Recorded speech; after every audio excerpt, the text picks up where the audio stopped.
Cinema எடுத்து பஞ்சம் பழைக்க வந்தவன் சீமா வந்த வேலையை விட்டு இந்த வேலையை செய்யறான். இப்ப ரொம்ப நாள் கழிச்சா நீ நடிச்சாதான் நல்லா இருக்கும்னே, அப்படியாடா தம்பி தேர்தெல்லாம் வருதுன்னு அதுக்குள்ள முடிச்சிடறோம்னே, அப்படியாடா அண்ணே ஒரே மாதிரி உங்களை பார்த்துட்டாங்க, கொஞ்சம் தாடி வைனா அரிக்குமடா எனக்கு அது தாங்க முடியாதடா அப்படின்னு. சரி வாங்க. இப்போ என்னமோ அண்ணனுக்கு என்ன பிரச்சனை, மலைக்கு மாலை போட்டிருக்காரா, ஏன்டா அந்த மாதிரி இல்ல சீசன் அப்படி இருக்க, மார்கழி மாசமா இருக்காங்க, இல்லடா நடிக்கிறேன் எந்த பிரச்சனை, யார் ஜோடி யார் டேரக்டர், இவ்வளவு கேள்வி கேட்பான். அது சும்மாப்பா சும்மா தேர்தலை ஜெயிக்கிறதுக்கு நேர்த்தி கிடையாது. அதுல சில பேர் தாடி உங்களுக்கு சில பேர் டேய் வைக்கவா எடுக்கவாடா வழக்கவா சிலைக்கவாடா ஏதாவது ஒண்ணு சொல்லுறா, பெரிய பெரிய குடும்பம். அதுல ஒரு அண்ணே தாடியோட உங்களை பார்க்கும்போது போராடி மாதிரி இருக்கு, அப்ப இவ்வளவு நாள் கோமாடி மாதிரி இருந்தாரா, என்னடா உன் பிரச்சனை, அண்ணனை எப்படியும் தாடி எடுக்க விட்டுறாரு நல்லா இருக்கு, அவனுக்கு கம்பெனி சேர்க்கிறான். தாடி இல்லாத பாரு, சீச்சி அண்ணனுக்கு செட்டாகல சோகமா இருக்கு, எடுத்து விட சொல்லு. உனக்காக தாடி எடுக்கிறேன், அவனுக்காக ஒரு மாதிரி மீச வளர்க்கிறேன், ஆனா நீ எனக்காக ஒரே ஒரு ஓட்ட போட்ட, யாரு மேல கீ நாலு ரத்தம் ஒண்ணுதான், ஆக மொத்தம் நீ நானும் 10 மரம் தான். நம்ம தாத்தா பட்டுக்கோட்டை பாடுறேன். ஸ்ரீரங்கத்துக்கு வந்தார்ல, திருவரங்கத்துக்கு ஐயா மோடி, ராமேஸ்வரம் போனார்ல ஐயா மோடி, தனுஷ்கோடி போனார்ல, ஏன் ஒரு தடவை கூட என் திருச்செந்தூருக்கும் பழனிக்கு வர்றதில்ல சொல்ற என்ன ராஜா, நீ சரியான வீரன், வாடா என் பாட்டை பெருவிடையார் கோயில் வாடா, தஞ்சை பெரிய தோத்து போயிருவான் செத்து போயிருவான். ஒரு தடவை இந்திரா காந்தி வந்திருக்காங்க, பதவி போயிடுச்சு, அங்க போய் சாமி கும்பிட்டா பதவியை பறிச்சு போடுவாரு ஏங்காலு. இந்த நாட்டில் இருக்கிற ஒரு அரசியல் தலைவனை நான் சவால் வேண்டா, என் தலைவனான்ட்டு தலைவாச வழியே உள்ள போய் கோயில சாமி கும்பிட்டு வர சொல்றோம்.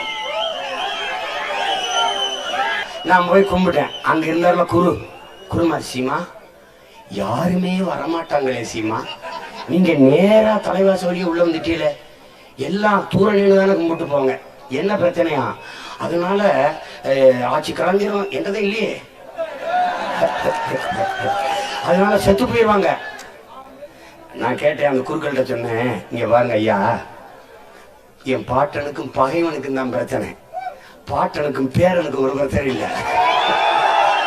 ஒரு சிவலிங்கம் அதான் அவர் போச்சடம்ங்கிறான், இவரு இப்படி சாஞ்சிருக்கும், இப்போ வா மேல 2 குச்சி, இங்க 4 குச்சி, மேல இத்து போன ஒரு வாழைக்கூரை, அங்க இருக்கிற எங்க ஐயா என்னை கையை பிடிச்சு அழுதாரு. என்னன்னு கேட்டேன், எப்படியாவது பாட்டனுக்கு ஒரு மண்டபம் கட்டி விடுறா. சரி இரு, இப்ப யார்கிட்ட சொல்ல கருணாநிதி சொல்லி அவர்கிட்ட சொல்லி கட்ட தலைவாச வழியே உள்ள நுழையாதாலும் என் பாட்டனுக்கு இதை கட்ட போடுறா. நான் சொன்னேன், இப்ப என்ன பிரச்சனை, கட்டுறேன் இரு கட்டுறேன், இத்தனை 1000 ஆண்டுக்கு மேல காத்திருந்தவன் 5 வருஷம் இருக்க மாட்டானா, வந்து கட்டுறேன் இரு பேசாம இரு. கப்பலை சும்மா படம் கொட்டி விளையாடுற மாதிரி விளையாண்டு இருந்திருக்காங்க. உண்மையில நீ கிழக்கு கடற்கரை சாலை இருக்குல்ல, அது ராஜராஜ சோழன் பெருவீதி, அதுக்கு பேரு, அவர் என் குலதெய்வம், அது கொஞ்சம் சிதற அடைஞ்சிருக்கு. அவள்கிட்ட சொன்னேன், அப்பதான் இன்னைக்கு எப்படியாவது முதலமைச்சர் ஆக்கி விட்டுரு, நான் வந்து உனக்கு நல்லபடியா கட்டி கொடுத்துறேன் அப்படின்னு. அவ கேடான்னு இருக்கான். ஏன்னா கொள்கை வைக்கிற கூட்டத்தை நான் குத்துப்பாட்டு போட்டாடா அவளை வேற கூட்டியிருக்கேன். நீ மாநாட்டுல காவாலியா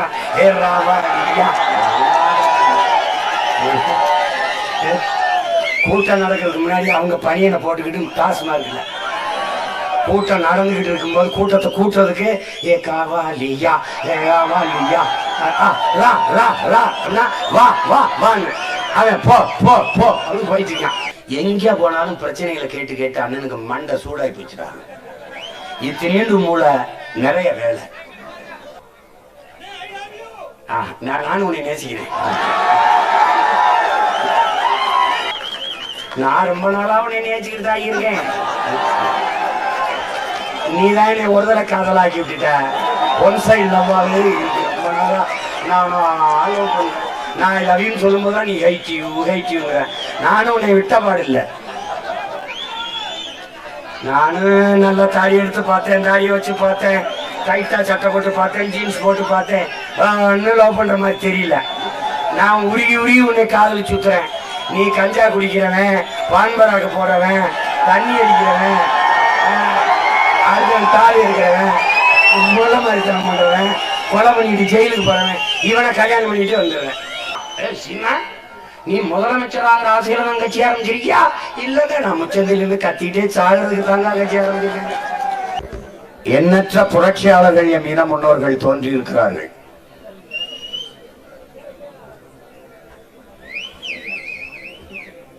அநீதியை எதிர்க்க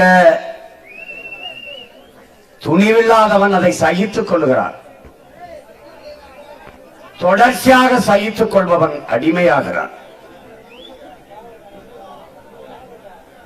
அப்படி அடிமையாகி போகாமல், அடிபணிந்து வாழாமல் கிளர்ந்து எழுந்த புரட்சியாளர்கள் எம் இனத்தில் எண்ணற்ற முன்னோர்கள். எனது அன்பு தம்பி தங்கைகளே, கீவ விடுதலைக்கு போராடிய புரட்சியாளன் சேகுவேரா அவர்கள்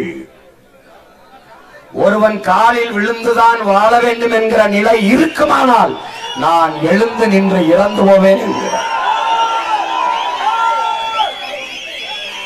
ஆனால் இதற்கு முன்பு நம்மின முன்னோர்கள் அடிமை வாழ்வினும் உரிமை சாவு மேலானது, நாம் சரணடைந்து வாழ்வதை விட சண்டையிட்டு சாவது மேலானது. இந்த தத்துவ கோட்பாட்டை ஏற்று களத்திலே வீர போர் புரிந்த மறவர்களின் வாரிசுகள் நாம்.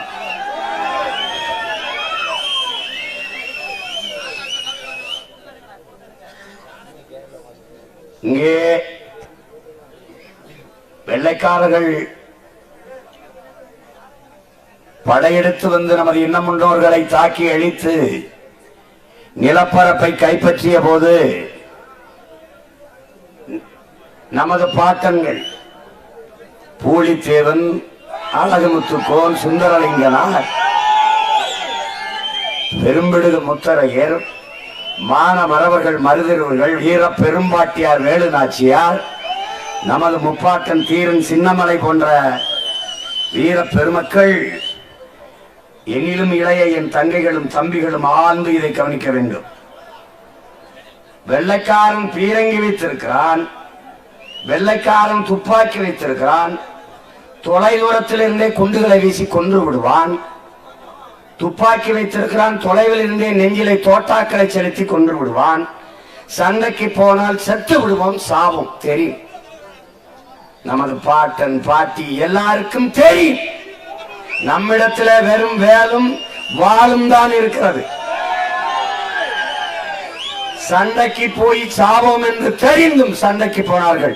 காரணம், மான தமிழ் மகனுக்கு மரணத்தை விட மானமே பெரிது என்பதால்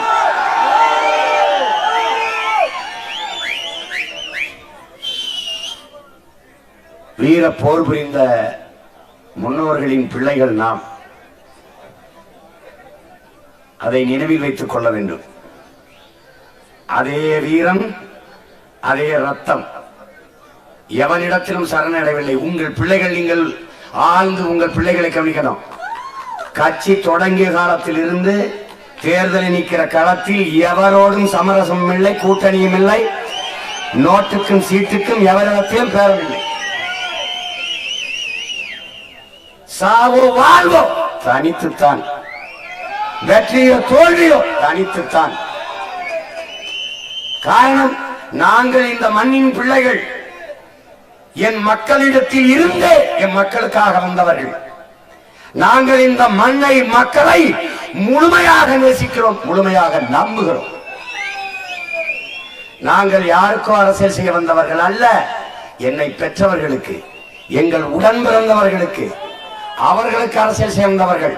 வந்தவன் போனவனுக்கெல்லாம் வாக்கை செலுத்தி வலிமைப்படுத்திய என் உறவுகள் சொந்த பிள்ளைகளை கைவிட்டு விட மாட்டார்கள் என்ற அசைக்க முடியாத நம்பிக்கையும் உறுதியும் தான் இந்த களத்திலே தொடர்ச்சியாக எங்களை தனித்து நிற்க விடுகிறது. நாலு நாயை கூட்டிக் கொண்டு வேட்டைக்கு போனால் அது சரியாக இருக்கும். கழுதை புலி 1000 கழுதை புலிகளோட போய் வேட்டையாடினால் சரியாக இருக்கும். ஆனால் புலி தனியாய் போய் வேட்டையாடினால் தான் அதற்கு பெருமையாக.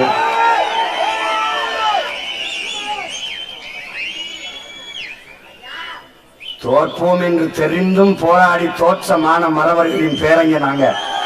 பரவாயில்லடா பரவாயில்லடா பரவாயில்லடா பரவாயில்லடா. எங்க பாட்டா அழகுமுத்துக்கோனை கைது பண்ணி நிறுத்திருக்கான். அங்க காட்டி கொடுத்த துரோகிகள் இருக்கான். வெள்ளக்காரன் படையில நின்று நம்மவனே சண்டை போட்டு தோக்கடிச்சிட்டான். அப்ப நம்ம பாட்டன் சொன்ன உரையாடல கவனி வீர வசனத்தை, ஏய் தோற்றாலும் செத்தாலும் இந்த மண்ணில் வீர மறவர்களாக விழுவோம். ஆனால் நீ வென்றாலும் வரலாற்றில் துரோகி என்றுதான் பதிவு செய்யப்படுவாய். அப்படி ஒரு நாள் எங்களுக்கு பின்னாடி வருகிற வரலாறு எழுதும். எப்படி தோற்றாலும் ஜெயித்த அணிச்சு நின்னாண்டா, எவனோடும் சேர்லடா.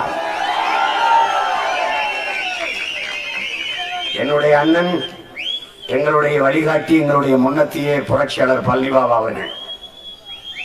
என் அன்பிற்குரிய தம்பி தங்கைகளே, நீங்கள் நிறைய பேர் அவரை பற்றி அறிந்திருக்க வாய்ப்பில்லை. நான் தான் அவர். எனக்கு 20 ஆண்டுகளுக்கு முன்பு இதையே பேசிய ஒரு பெருந்தகை. நான் இன்னைக்கு என்ன பேசுகிறேனோ அதை எனக்கு முன்னாடி பேசிய மகன் என் உயிர் அண்ணன் பழனிபாபா அவர்கள். அவர் மார்க்கத்தில் இஸ்லாத்தை ஏற்றிருக்கலாம். பல்லாயிரக்கணக்கான மக்களுக்கு முன்னாடி பேசிய போது என்னருமை இஸ்லாமிய சொந்தங்களை என்று ஒரு வார்த்தை கூட பதிவு செய்யாத தமிழர் போராளி. என்னரும் தமிழ் மக்களே என்றுதான் பேசுகிறார். அநீதியை கண்டு அச்சம் கொள்ளாமல் துணிந்து எதிர்த்து போராடுகிறவன் எவனோ அவனே உண்மையான ஜிகாத் என்ற நபிகள் நாயகனின் புரட்சி மொழிக்கேற்ப வாழ்ந்த ஒரே புரட்சியாளன் இந்த மண்ணில் அண்ணன் பழனிபாபா என்பதை நீ மறந்துவிடக் கூடாது. 22 வயதில் உனக்கு என்ன தோணும்? எந்த நடிகனுக்கு மன்றம் வைக்கலாம், எந்த நடிகை படத்தை போய் பார்க்கலாம், இப்படித்தான் உன் எண்ணம் போகும். எந்த பெண்ணின் பின்னாடி போய் காதலிச்சு சுத்தலாம் என்றுதான் எண்ணம் போகும். ஆனால் 22 வயதில் நம்முடைய தாத்தா மூக்கையா தேவர் அவர்களோடு நட்பு கொண்டு உசிலம்பட்டியிலே அன்றைக்கு தெய்வ திருமகன் முத்துராமலிங்க தேவர் அவர்கள் பெயரிலே இருக்கிற அந்த கல்லூரி, அந்த இடத்தை கடக்கும் போது நம்முடைய தாத்தா மூக்கையா தேவர் அவர்கள் அண்ணன் பழனிபாபா அவர்கள் 22 வயது இளைஞன். 22 வயது இளைஞன். நீ 22 வயதில் இருக்கிற நீ உனக்கு என்ன சிந்தனையில் இருக்கிறாய் என்பதை எண்ணிப்பார். பழனிபாபா எவ்வளவு பெரிய புரட்சியாளர் என்பது உனக்கு புரியும். அந்த இடத்தை கடக்கிற போது அவரை பழனி பழனி என்றுதான் கூப்பிடுவார் நம்முடைய தாத்தா மூக்கையா தேவர். ஏன்னா அவர் சொந்த ஊர் பழனி. பிற்காலத்தில் தான் பாபா பாபா என்றுதான் கூப்பிடுவார். பிற்காலத்தில் தான் ஊர் பெயரும் சேர்த்து பழனி பாபா என்று பெயர் வைத்தது நம்முடைய தாத்தா மூக்கையா தேவர் தான். கடந்து போகும்போது, பாபா இந்த இடத்துலதான் நம்மளை வெள்ளக்கார குற்ற பரம்பரை என்று சட்டம் போட்டு கைரேக வைக்க சொன்னானே, கொட்டடியில அடைச்சி வச்சிருந்தானே, அது இந்த இடம்தான் என்று சொன்ன போது அந்த சிறுவன் 22 வயது இளைஞன் சொல்லுகிறான், என் அன்பு மக்களே, அப்படியா? எந்த இடத்துல நம்மளை கைரேக வைக்க வைத்தான வெள்ளைக்காரன், அதே இடத்துல கல்லூரி கட்டி நம் பிள்ளைகளை படிக்க வச்சு கையெழுத்து போடுகிறவர்களாக, கற்றறிந்த அறிஞர்களாக நாம் மாற்றுவோம் என்று 22 வயது இளைஞன் தன் சொந்த சொத்தை விட்டுவிட்டு 5 லட்சம் ரூபாயை தம் தாத்தா மூக்கையா தேவர் கையில கொடுத்து கட்டிய கல்லூரி தான் தெய்வ திருமகன் முத்துராமலிங்க தேவர் பேர்ல இன்றைக்கு நிற்கிற உசிலம்பட்டி கல்லூரி. அவனை மறந்து போனது தமிழ் சமூகம். அவனே சொல்லுகிறான், நான் விதைப்பதெல்லாம் கனிகள் அல்ல விதைகள், ஒரு நாள் முளைத்து வரும். எழுச்சி மிக்க இளைஞர்கள் ஒரு நாள் எழுந்து வருவார்கள். என்னை புதைத்த இடத்தில் தோண்டி எடுத்து என் எலும்பு கூட வைத்து நன்றி சொல்வார்கள் என்கிறார். ஆயிரக்கணக்கான இளைஞர்கள் எழுந்து நின்று அந்த புரட்சியாளருக்கு நாங்கள் நன்றியும் வணக்கமும் செலுத்துகிறோம். அவன் சொன்னதுதான் என் அன்பு தம்பி தங்கைகளை உங்களுக்கு சொல்கிறேன். தமிழர்களே, இனப்பற்று கொள்ளாதீர்கள், இன உணர்வு கொள்ளாதீர்கள், இன வெறி கொள்ளுங்கள். இல்லை என்றால் நீங்கள் ஆளப்படுவீர்கள், ஒருபோதும் ஆள மாட்டீர்கள். நீங்கள் சாதி மதங்களாக நின்றீர்கள் என்றால் பிரிந்து பிளந்து நிற்பீர்கள், தனிமைப்படுத்தப்படுவீர்கள், அச்சுறுத்தப்படுவீர்கள். இனம் மொழி இனமாக எழுந்து நின்றீர்கள் என்றால் வலிமை பெறுவீர்கள், பாதுகாப்பாக வாழ்வீர்கள் என்கிறார்கள். இன்றைக்கு தமிழருக்கு ஒன்றென்றால் நடுங்குகிறான். ஏன்? மக்களுக்கென்று ஒரு படை இல்லை என்றால், மக்களுக்கென்று எதுவும் இல்லை என்கிறான். சீன புரட்சியாளர் மாசேத்துங் இன்னைக்கு தமிழர் நிலத்திலே நாம் தமிழர் என்ற பிரபாகரனின் பிள்ளைகள் கட்டி எழுப்பிய ஒரு அரசியல் புரட்சி படை ஒரு தமிழனை கொள்வதென்றால் நடுங்க வேண்டும். ஏன்னா அவனுக்கு படை இருக்கு. நேற்று சுரண்டையில உள்ள கூட்டத்தை பார்த்துட்டு இன்னைக்கு நடக்கிற கூட்டத்தை ரத்து பண்ணிட்டான். ஏனுங்கள் இவ்வளவு கூட்டத்தை எவ்வளவு காசு கொடுத்து கூட்டுறது? இந்த கூட்டத்தை பார்த்து பல பேர் நெஞ்சடிச்சு சாவான்.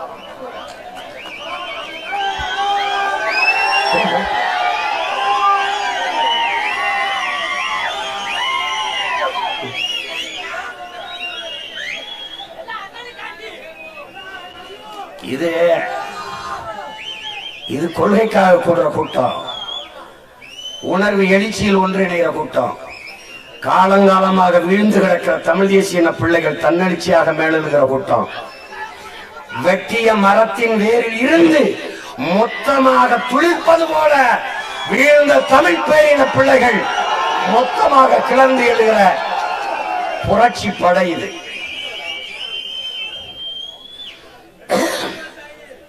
இன்னொரு புரட்சியாளன் தம்பி முத்துக்குமார் அவர்கள். வீரம் என்பது என்ன என் உடன் பிறந்தார்களே? ஒருவன் இன்னொருவனை வெற்றி கொள்வதா? இல்லை, தன் உயிரை கொடுத்தேனும் இன்னொரு உயிரை காப்பதுதான் ஆக சிறந்த வீரம். என்னுடைய தலைவர் என்னிடத்திலே சொன்னது, நாம் கூட களத்தில் நிற்கிறோம், எதிரி சுடுவான், தோட்டா நெஞ்சிலே பாய்ந்தால் உடனே மரணித்து விடுவோம்.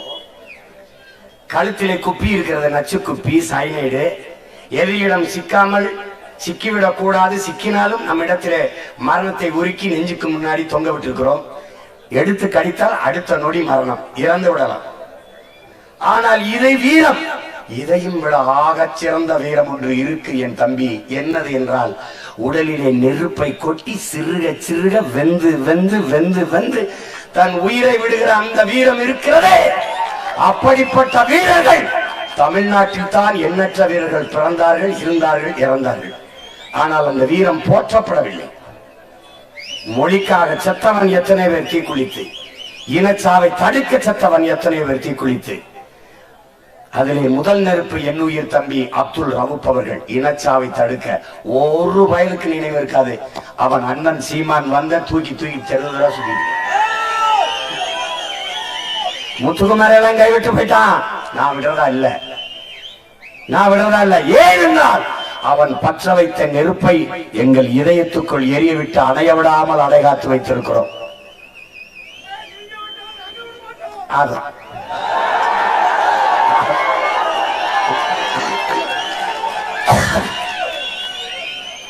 நீங்கள் அன்பிற்குரிய தமிழ் சொந்தங்களே, என் தம்பி தங்கைகளே, ஒருவன் மரணித்து போவதாலேயே அவன் முன்வைத்த நோக்கமும் அவன் முன்வைத்த முழக்கமும் மரணித்து போவதில்லை.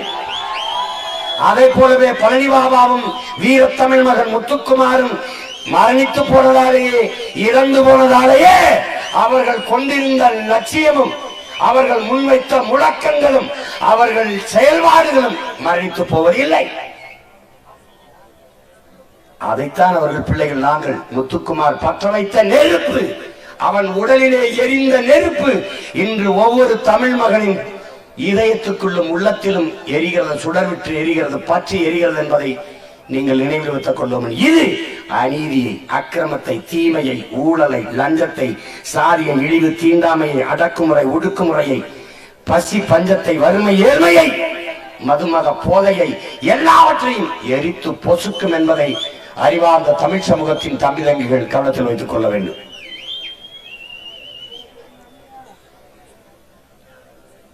புரட்சி அப்படின்னு எல்லாருக்கும் என் தம்பி குமாயின் கூட சொன்னார். புரட்சின்னா ஏதோ வரலாற்றில் இருக்கிற வார்த்தை நினைக்காத. ஒவ்வொரு மகனும் தன் கைகளால் நிகழ்த்தக்கூடிய நிஜம் அது. புரட்சினா ஏதோ நினைக்காத. இப்ப நாம செய்துகிட்டு இருக்கிறதா வரலாற்றில் மாபெரும் புரட்சி. உங்கள் மகன், உங்கள் உடன் பிறந்தவன், இந்த எளிய மகன் சீமான் தமிழ்நாட்டுக்குள் செய்து கொண்டிருக்கிறதே ஆக பெரும் புரட்சி. பெரியார் ஐயாவிடம் இருந்து பிரிந்து வந்து அந்த அமைப்பில் இருந்து சில தலைவர்களை அழைத்து வந்து பேரறிஞர் அண்ணா அவர்கள் திராவிட முன்னேற்ற கழகம் கட்டி கால் நூற்றாண்டாக உழைத்து 49 ஆரம்பித்து 67 தான் ஆட்சியை கைப்பற்றுகிறது திமுக. 100க்கும் மேற்பட்ட பெரும் பெரும் அறிஞர்கள் உழைத்தார்கள் அந்த கட்சியின் வளர்ச்சிக்கு. கடைசியாக ஐயா கருணாநிதியிடம் கட்சி கொடி சின்னம் ஆட்சி போய்விட்டது. அதைத்தான் சொல்கிறார்களே, கரையான் புற்றுக்கட்ட கருணாகம் குடியேறியது என்று. அவர் கைப்பற்றிக் கொண்டார். கட்சி கட்சியாக இல்லாமல் கம்பெனியாக மாறிவிட்டது. DMK is not a political party, அது கருணாநிதி ஃபேமிலி ப்ராப்பர்ட்டியாக மாறிவிட்டது. அங்க வரி வரியே ஒரு எம்டி வருவார். அவருக்கு யார் விசுவாசமாக இருக்கிறாரோ அவர்களுக்கே அதிக பதவி தருவார். யார் அதிகமாக வசூலித்து தரார்களோ அவர்களுக்கு அமைச்சர் பதவி தருவார். அது கட்சி இல்ல, கார்பரேட் கன்சர்ன் என்று மாறிவிட்டது. ஸ்டாலின் கருணாநிதி மகன். அதை தாண்டி என்னோட நிக்கிறதுக்கு தாய் சொல்.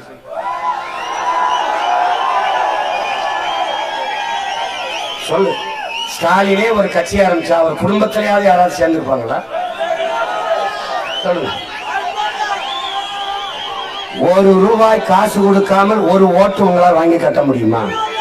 ₹1 காசு கொடுக்காமல் இத்தனை ஆயிரக்கணக்கான உணர்வுள்ள எழுச்சி மிகுந்த மக்களின் கூட்டத்தை உங்களால் திரட்ட முடியுமா? சீமானும் அவன் தம்பிகளும் செஞ்சது ஒன்றுமில்லை. தொலைக்காட்சி முழுக்க பல ஆயிரம் ரூபாய்களை, லட்சக்கணக்கான ரூபாய்களை செலவழித்து விளம்பரம் செய்யவும் இல்லை. கோயில்பட்டியில் சீமான் பேச போகிறார், திரண்டு வாருங்கள். செய்தித்தாளின் முழு பக்க விளம்பரங்கள் இல்லை. ஒருதான் சூரட்டி சீமான் கோயில்பட்டியில் பேசுகிறார். பார்த்துகள்.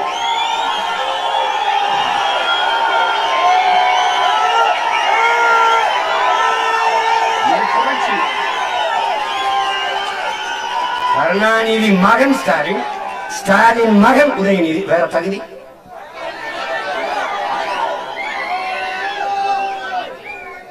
ஐயா எடப்பாடி ஆரம்பிச்ச கட்சி அது. எம்ஜிஆர்ங்கிற ஒரு புகழ்பெற்ற நடிகர், அவர் கூட நடித்ததால் அம்மையார் ஜெயலலிதாவுக்கு செல்வாக்கு. அவர்கள் கூட அதை வழிநடத்தி வந்தார்கள். பிறகு அம்மா சசிகலா அவர்கள் அதை கொண்டு போகும்போது இவற்றை கொடுத்துட்டு போனாங்க. அவர் வச்சுக்கிட்டார். நாங்க அப்படி வந்தவர்கள் இல்லை மக்களே. நாங்கள் என்ன சாதி தெரியுமா அப்படி கட்சி ஆரம்பிக்கல. நாங்கள் என்ன மதம் தெரியுமா அப்படி கட்சி ஆரம்பிக்கல. செத்து போய் கிடந்த உணர்வு, சாதி மத உணர்ச்சி மேலோங்கி திட்டமிட்டு தமிழீழம் தலைமுறைக்கு, தமிழ் மக்களுக்கு சாதி மத பற்று ஊட்டப்பட்டிருந்தது. மொழி இனப்பற்று சாகடிக்கப்பட்டு சாதி மத பற்று திட்டமிட்டு ஊட்டப்பட்டிருந்தது. இந்த காலகட்டத்தில் என் இனம் ஈழ தாயகத்தில் செத்து விழுந்த போது இத்தனை கோடி மக்கள் இருந்து ஏன் இங்கே மக்கள் திரண்டு போராடவில்லை என்கிற மன வலியில் உள்ளுக்குள் எரிந்த நெருப்பை உடலில் கொட்டி வெந்து செத்தவன் என் தம்பி வீரத்தமிழ் மகன் முத்துக்குமார். அவன் பற்ற வைத்த புரட்சி தீயில் பற்ற வைக்கப்பட்ட நெருப்பு துகள்கள் இவர்கள். நன்றாக கவனிச்சுக்கணும் நீங்க. அப்ப என்ன வருது? ஈழத்துல செத்து விழுந்தவன் தேவர் என்றால் திறந்திருப்பான், நாடார் என்றால் திறந்திருப்பான், கோனார் என்றால் திறந்திருப்பான், வன்னியர் என்றால் திறந்திருப்பான், பறையன் என்றால் திறந்திருப்பான், கவுண்டர் என்றால் திறந்திருப்பான், இந்து இஸ்லாம் கிறிஸ்தவன் என்று திறந்திருப்பான் செத்திருந்தான். ஆனால் ஈழத்தில் 5000 இந்துக்கள் செத்தார்கள், 2000 இஸ்லாமியர் செத்தார்கள், 1000 கிறிஸ்தவர்கள் என்று செய்தி வரவில்லை. அங்கே தேவர் செத்தார், நாடார் செத்தார், மீனவர் செத்தார், முத்தரை செய்தி வரல. தமிழர்கள் செத்தார்கள் என்று செய்தி வந்தது. இவர்கள் இவர்கள் இவர்கள் என்ன நினைத்து விட்டார்கள் தெரியுமா என் அன்பு தம்பி தங்கைகளே? தமிழனா யாரோ யாரோ தமிழர்களா? அந்த இடத்தில் தான் உங்கள் பிள்ளைகள் ஒரு தெளிவை அடைந்தோம். சாதி மதமும் என் அடையாளம் அல்ல, நாங்கள் தமிழர்கள் என்பதுதான் என் அடையாளம். இங்க இருக்கிற அரசியல் கட்சிகள் என்னை ஆள துடிக்கிறது. எல்லோரும் போல நான் வாழ வேண்டும் என்று நினைக்கவில்லை. என் இனத்தின் பிணத்தின் மீது நாற்காலியை போட்டு பதவியை அனுபவிக்க துடிக்கிறது.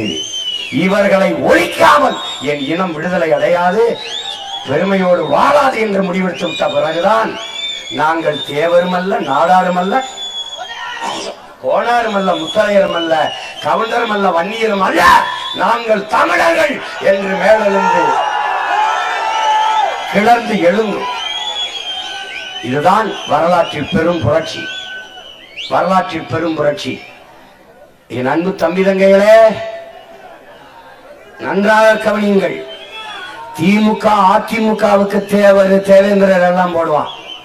ஆனால் அந்த தலைமைகள் எதுவும் தமிழர்கள் இல்லை. எம்ஜிஆர் போடுவான், கருணாநிதி போடுவான், ஜெயலலிதா போடுவான். இப்ப எடப்பாடி வரும்போது அவரை தமிழராக பார்க்க தயாராக இல்லை. அவரையும் ஒரு கவுண்டராகத்தான் பார்ப்பார்கள். கார்த்திக் வந்த போது தமிழர் கட்சி ஆரம்பிச்சு இல்ல தேவர். சரத்குமார் வந்தார் தமிழர் இல்ல நாடர். எங்க ஐயா ராமதாஸ் வந்தார் தமிழர் இல்ல படையாச்சி. எங்க அண்ணன் திருமாவளவன் வந்தாரு நான் தமிழர் இல்ல நீ பறைய. இந்த சகதிக்குள் சிக்காத ஒரே ஒரு மகன் நிற்கிறேன் என்றால் உங்கள் முன்னாடி நிற்கிற உங்கள் மகன். நான் நிறுத்துகிற வேட்பாளருக்கு தேவரும் வாக்கு செலுத்துவார்கள், தேவேந்திரரும் வாக்கு செலுத்துவார்கள், நாடாரும் வாக்கு செலுத்துவார்கள், முத்தையரும் வாக்கு செலுத்துவார்கள், கோனாரும் செலுத்துவார்கள், பிள்ளை முதலி உடையார் எல்லாம் ஐயா அவனுக்கு தெரியும் என் அண்ணன் தமிழன் நானும் தமிழன். அவனுக்கு தெரியும். வணக்கவோ வணக்கவோ எங்க ஐயா அன்புமணிக்கு விடுதலை சிறுத்தைகள் போட மாட்டார்கள். எங்க அண்ணன் திருமாவளவனுக்கு பாமக போடாது. ஆனா இந்த மகனுக்கு ரெண்டு கட்சியில ரெண்டு பக்கம் இருக்கிற பிள்ளைகள் வாக்கு செலுத்துவார்கள். ஏன் அவனுக்கு தெரியும் நான் யாரு. நீ என்ன புரிஞ்சு வச்சிருக்க? சாதி தமிழனுக்கு சாதிக்காரதான் போடுவான். இங்க வாரு, படையாட்சிக்கு படையாட்சி மட்டும்தான் வாக்கு செலுத்துவான். பறையருக்கு பறையர் மட்டும்தான் வாக்கு செலுத்துவான். எங்க அண்ணன் திருமா தனிச்சுன்னா தோத்து போறார், ஐயா அன்புமணி தனிச்சுன்னா தோத்து போறார். ஆனால் கட்சி படையாட்சியா கட்சி வன்னியனா சாதி வன்னியனா என்றால் கட்சி வன்னியன் ஜெயிச்சிடலாம். இதனால நுட்பமா நீ விளங்கணும். எங்க ஐயா அன்புமணி ஒரு வேட்பாளரை நிறுத்தினால் வன்னியர்ல நிறுத்தினால் அவர் தோற்கிறார். ஆனால் திமுக அதே ஐயா எம்.ஆர்.கே. பன்னீர்செல்வம் என்ற வன்னியரை நிறுத்தினால் அவர் ஜெயிக்கிறார். காரணம், ஐயா நிறுத்துற வன்னியருக்கு வன்னியர் மட்டும்தான் போடுகிறார். திமுக நிறுத்துற வன்னியருக்கு பறையர், நாடார், செட்டியார், கோனார், ரெட்டியார், நாயுடு எல்லாம் போட்டார். அப்ப சாதி வன்னியனை விட கட்சி வன்னியன் ஜெயிச்சிடலாம். இப்ப நீ எங்க நிக்க போற? தோத்து இருக்கிற அரசியல் அதிகாரத்தை அடுத்தவன்கிட்ட கூட்டு மனு கொடுத்துட்டு மடிய போறியா? இல்ல கிளர்ந்து எழுந்து உன் தாய் நிலத்தை கைப்பற்றி உனக்கான அரசியலை உருவாக்கி உன் அதிகாரத்தை நிறுவ போறியா? அதை புரிஞ்சுக்க. உங்கள் பிள்ளை கோடி கனவோடு நிக்கிறேன். நீ புரட்சினா இதை நினைச்சிருக்காத, நாம செய்யறதான் புரட்சி.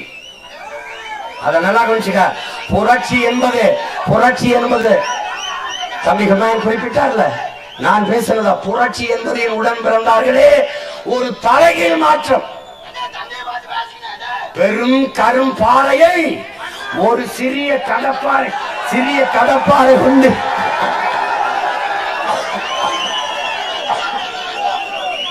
ஒரு சிறிய கடப்பாறை கொண்டு புரட்டி போடுகிற முயற்சிக்கு பெயர்தான் புரட்சி. நீ நினைக்கிற திமுக அதிமுக எவ்வளவு பெரிய கட்சி, அதிமுக அப்படி பெரிய கட்சி ஒண்ணு இல்ல. 26க்கு பிறகு குச்சி கூட இருக்கு.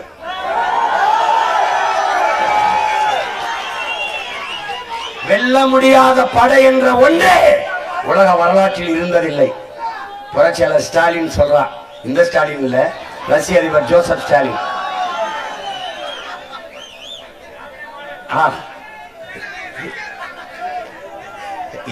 கொஞ்ச நேரம்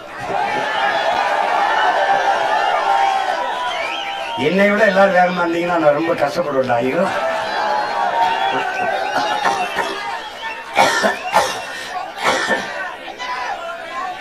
இது கோயில்பட்டி கூட்டத்தை பார்த்தா இவங்களுக்கெல்லாம் சபப்பட்டி மாதிரி இல்லை.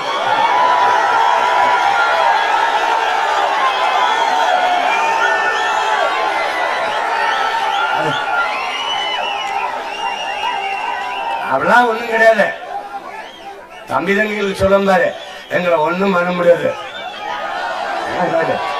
திமுகவை வீழ்த்துவதற்கு இன்னும் யாரும் பிறக்கவில்லை. பிறக்காத எதிர்க்க ஏன் பயப்படல? உனக்கு நடுக்க இருக்குல்ல. அப்புறம் என்னை திட்டுற. நான் இங்க பாரு ராஜா, ஒத்தையடி பாதையில தான் போனேன். என்னை 8 வழிச்சாலை விட்டு கூட்டிட்டு போறது திமுகவும் பிஜேபி தான். நல்லா கவனிச்சுக்க சீமா. ஏன் சீமா ஒத்தடி பாதை கஷ்டப்பட்டு இருக்கீங்கம்மா? இந்த 8 வழி பாதை போட்டுருக்கேன் பாரு. இதுல போய் கோட்டையில உட்கார்ந்து நீ நினைச்சதை செய்ய அப்படின்னு. நீ புரட்சி என்பது என் உடன் பிறந்தவனே தலைகீழ் மாற்றம். மேலே இருப்பது கீழே வரும், கீழே இருப்பது மேலே போகும். வரலாற்றின் கால சக்கரங்கள் எப்போதும் சுழன்று கொண்டுதான் இருக்கிறது என்கிறார் என்னுயிர் தலைவன் மேதகவே பிரபாகரன் அவர்கள். கீழே இருப்பவன் மேலே வருவான், மேலே இருப்பவன் கீழே வருவான். வீதியிலே நின்று கத்திக் கொண்டு இருக்கிற உங்கள் மகன் நாளை கோட்டைக்கு வருவான். கோட்டையில் நின்று அதிகாரம் அக்கிரமம் செய்கிறவன் நாளைக்கு இதே வீதிக்கு வருவான். இதற்கு பரவாண்டா புரட்சி. அந்த தீயை பற்ற வைத்த 2 பேரும் புரட்சி தீ. ஒன்று பழனி பாபா, இன்னொன்று என்னுயிர் தம்பி முத்துக்குமார் அவர்கள். நெருப்பு எங்கள் கைகளில் இல்லை, எங்கள் உள்ளத்தில் எரிகிறது, என் கண்களில் கனன்று கொண்டிருக்கிறது. ஐயை எரிக்கும், அக்கிரமத்தை எரிக்கும். என்னுயிர் தம்பி தங்கைகளே, சாதி மத போதை, திரை கவர்ச்சி, இது எதுவும் மதுமத போதை, இது எதுவும் அண்டாத ஒரு பெரும் நெருப்பாக நீங்கள் கிளர்ந்து வாருங்கள். உங்களை நெருங்க அஞ்சனம். கிட்டே போனால் எரிந்து சாம்பலாகி விடுவோம் என்று அஞ்சுகிற அளவிற்கு பெருநெருப்பாக நீங்கள் மாறி வர வேண்டும். புரட்சியில பகத்சிங் கேட்கிறான், புரட்சி ஏப்பா இந்த புரட்சின்னா என்னப்பா, புரட்சின்னா என்னப்பா அப்படின்னு கேட்கிறான். புரட்சினா ரத்தம் சிந்தும் வன்முறையாகத்தான் இருக்க வேண்டும் என்பது அல்ல. அது துப்பாக்கி தோட்டாக்களை தொழுவதும் அல்ல. அங்கே தனி நபர்கள் வஞ்சம் தீர்த்துக் கொள்ள வாய்ப்பில்லை. புரட்சியில் வாய்ப்பில்லை. தனிப்பட்ட விருப்ப வெறுப்புக்கு அங்கே இடம் இல்லை. அப்ப எல்லாம் புரட்சி. வெளிப்படையாக அநீதிகளால் கட்டமைக்கப்பட்ட சமூகத்தை முற்றுமாக தகர்த்து புதிய ஒரு சமூகத்தை படைப்பதற்கு பெயர்தான் புரட்சி. வெளிப்படையாக அநீதி என்னென்ன என் தம்பிகள் கேட்கலாம், என் பெற்றோர்கள் கேட்கலாம், என் அன்பு பெற்றோர்களே, அருமை தம்பி தங்கிகளே. வெளிப்படையான அநீதி, உன் வளத்தை கொள்ளையடிக்கிறான், உன் நீரை உறிஞ்சி விற்கிறான். தாயின் மாறில் பால் குடிப்பது இயற்கை, மாறை அறுத்து ரத்தம் குடிப்பது எப்படிப்பட்ட கொடுமையோ அப்படி குடிநீரை விரிஞ்சு விற்கிறான், நிலத்து நீரை விரிஞ்சு விற்கிறான். மனித உயிருக்கு மட்டுமானதல்ல நீர், உலக உயிர்களின் உயிர் உடமை தண்ணீர் என்பதை கற்றறிந்த பெருமக்கள் இளைய தம்பி தங்கிகள் புரிந்து கொள்ளணும். அதை விற்கிறான் காசு. அநீதி. அறிவை வளர்க்கும் கல்வி, அதை கொடுக்க வேண்டியது அரசின் கடமை. கல்வி மானுட உரிமை. ஆனால் அதை காசு கொடுத்து கற்க வேண்டியது இருக்கிறது. அது அநீதி, வெளிப்படையான அநீதி. தனிப்பெரும் முதலாளிகளின் வியாபார பொருளாக கல்வி. உயிரை காக்கும் மருத்துவம், மருத்துவம் ஒரு மகத்தான சேவை. அது என் மக்களுக்கு தேவை. அந்த மருத்துவம் ஏழைக்கொன்று பணக்காரனுக்கு என்று கட்டமைக்கப்பட்டு விட்டது. தனிப்பெரும் முதலாளிகள் மருத்துவமனைகளை கட்டி உயிர் காக்கும் மருத்துவத்தை வியாபாரமாக்கி விட்டார்கள். அதிக பணம் இருக்கிறவன் அப்பலோ காதிரி, பணம் இல்லாதவன் பாடையை கட்டி நேராக சுடுகாடு. இதுதான் வெளிப்படையான அநீதி. மணலை உன்னால் உருவாக்க முடியாது, உன் கண் முன்னே அள்ளி வித்தான், தடுக்க முடியவில்லை. மலையை உன்னால் உருவாக்க முடியாது, நொறுக்கி எம்சன் என்று விற்கிறான், உன்னால் தடுக்க முடியல. வெளிப்படையான அநீதி. ஊழல், லஞ்சம் இந்த நாட்டின் நிர்வாகத்தை சீர்கெடுத்து இருக்கிற கொடும் புற்றுநோய். அதை தெரியுது. எல்லாத்துக்கும் காசு, எதுக்கெடுத்தாலும் கமிஷன் தெரிகிறது. வெளிப்படையாக தடுக்க முடியவில்லை. இது வெளிப்படையான அநீதி. பிறப்பின் அடிப்படையில் பேதம், உயர்ந்தவன் தாழ்ந்தவன் என்று பாகுபாடு பாராட்டுகிற கொடுமை, தீண்டாமை, இழிவு. என்னை தாழ்ந்தவன் என்று சொல்ல நீ யாரடா என்ற கேள்வி உன்னிடத்தில் எழல. ஏய், நீ பிறந்த மேல ஆத்தாளுக்கப்படுங்க, நானும் பிறந்தேன். ஓ உடம்புல ஒரு அதே ரத்தம், நீ குடிக்கிற அதே தண்ணி, நீ சுவாசி விடுற அதே காத்து, நான் சுவாசி விடுற அதே காத்து. சொல்லா நீ தேவேந்திரர் சுவாசி விடுற காத்தை தேவர் நாங்க சுவாசிக்க மாட்டோம். நாடார் சுவாசி விடுற காத்தை கோனார் நாங்க சுவாசிக்க மாட்டோம். இது எந்த தெருவில் இருந்து வருது? தேவேந்திர தெருவில் இருந்து வருது. மூக்க முடிக்கடா சொல்ல நீ. பிள்ளைமார் தெருவில் இருந்து வருது. முதலியார்ல மூக்க மூடு. இந்த தெரு உடையார்ல மூக்க முடிக்க சொல்றா பாப்போம். சொல்றா. இந்த தண்ணி இந்த மழை நீர் இந்த தெருவழியே வருதப்பா, நம்ம தெருவுக்குள்ள நுழைய விடாத தீட்டு சொல்றா பாப்போம். ஒரே காற்று, ஒரே தண்ணி, ஒரே ரத்தம், ஒரே நிலம். இது உன் நிலமடா, நீனும் நானும் ஒரு ரத்தமடா. யாரு மேல கீழினாலும் ரத்தம் ஒண்ணுதான். ஆக மொத்தம் நீ நானும் 10 மரம் தான். நம்ம தாத்தா பட்டுக்கோட்டை பாடுற பாட்டு. சாதி சாதி சாதி சாதியை பார்க்காதே, எதையாவது சாதிக்க பாரு.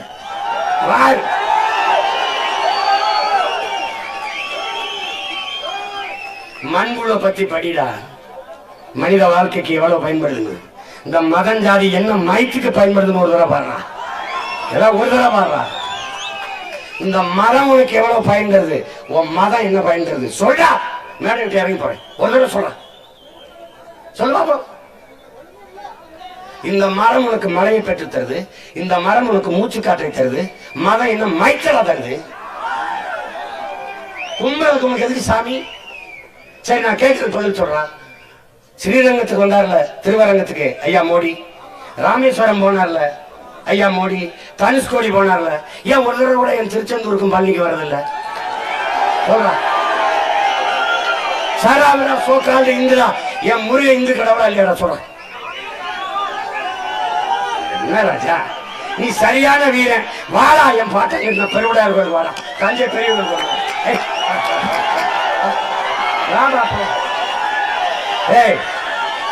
என் பாட்டன் கட்டிய பெருவுடையார் கோயில தலவாச வழியே உள்நுழைந்து போய் வழிபட்டு விட்டு ஒருத்தன் நிக்கிறேன்னா அவன் பேரை நான் தான் நிக்கிறேன். ஒருத்தன் ஒரு சிங்காதி சிங்கம். இந்த நாட்டில் இருக்கிற ஒரு அரசியல் தலைவனை நான் சவால் விடாண்டா, என் தலைவனான்ட்டு தலவாச வழியே உள்ள போய் கோயில சாமி கிட்ட வர சொல்ல. எப்படி எப்படி ஏன் தோத்து போயிருவான், செத்து போயிருவான். ஒரு தடவை இந்திரா காந்தி வந்திருக்காங்க, பதவி போயிடுச்சு. அங்க போய் சாமி கும்பிட்டா பதவியை பறிச்சு போடுவாரு. எங்காலு நான் 2016 தேர்தலை போட்டியிடும் போது ஆட்சியை எப்படி நடத்துவேன், தேர்தல் அறிக்கை இல்ல, எலெக்ஷன் மேனிபெஸ்டோ இல்ல, எப்படி ஆட்சி நடத்துவேன் செயல்பாட்டு வரைவு 320 பக்கம் எழுதி கொண்டு போய் சாமி கூட போனேன். அவன் கோயில வச்சு, டேய் உலகம் பூரா நடந்து படையை நடத்தி உலகத்தை வென்ற உள்ளூர் அடிமையா இருக்கு, உன் பேரை வெல்றதுக்கு நிக்கிறேன், எனக்கு சப்போர்ட் பண்ணு ப்ளீஸ் அப்படின்னு என் குலதெய்வத்தை தான் கும்பிட்டு இருக்கிறேன். ஆனால் அவன் உலகம் பூரா வென்ற பெரும்பாட்டேன். என் தலைவரே சொல்லிட்டாரு, அவன் கொடியை தாண்டா நான் எடுத்து வச்சிருக்கேன் பேரன்ட்டு. அப்புறம் அவர் கொடியை தான் நான் வச்சிருக்கேன், அந்த புலிகொடி. அதனால நான் போய் கும்பிட்டேன். அங்க இருந்தாருல குருமா, சீமா யாருமே வரமாட்டாங்களே சீமா, நீங்க நேரா தலைவாச வழியே உள்ள வந்துட்டீல, எல்லாம் தூரணியில தானே கும்பிட்டு போங்க, என்ன பிரச்சனையா? அதனால ஆட்சி கலைஞ்சிரும் என்றதே இல்லையே,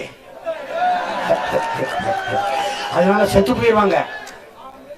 நான் கேட்டேன் அந்த குருக்கள்கிட்ட சொன்னேன், இங்க பாருங்க ஐயா, என் பாட்டனுக்கும் பகைவனுக்கும் தான் பிரச்சனை, பாட்டனுக்கும் பேரனுக்கும் ஒரு பிரச்சனை இல்லை. நீங்க அதையெல்லாம் பத்தி கவலைப்படாதீங்க. நீங்க போய் வச்சு கும்பிட்டு அப்படி வச்சு கும்பிட்டு கையில கொடுத்துருங்க, நான் பாத்துக்கிறேன். மறுபடியும் திருப்பி போனேன். நான் வந்து அவனுக்கு ஒரு புன்சிரிப்பு, பேர வரலாம். அங்க உடையாலூர்ல உலகம் பூரா கட்டியாண்ட என் பாட்டேன்.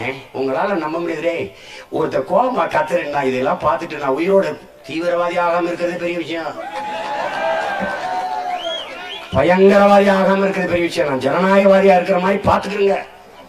அங்க போய் பாரு, உடையாலூர்ல என் பாட்டு எங்க பாரு, ஒரு சிவலிங்கம், அதான் அவரை புதைச்சிடம்ங்கிறான். இங்க பாரு இப்படி சாஞ்சிருக்கும். இப்போ வா, மேல 2 குச்சி, இங்க 4 குச்சி, மேல இத்து போன ஒரு வாழைக்கூரை.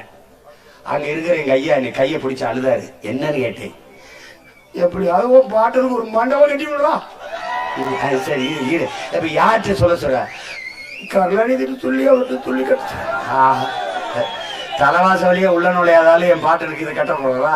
நான் சொன்னேன், இப்ப என்ன பிரச்சனை, கட்டுறேன் இரு கட்டுறேன்.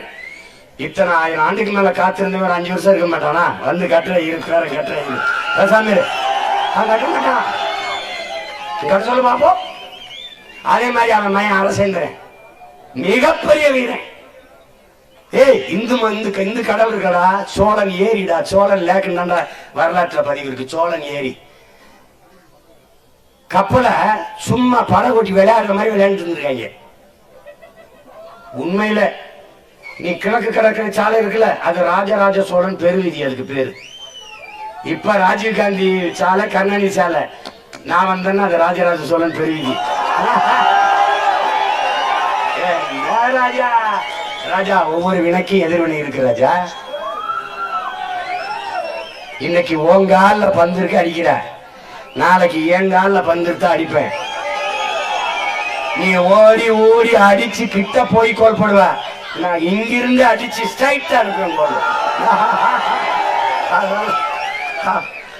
அவன் என் பாட்டை அரசேந்திரன், அவனும் காததான்.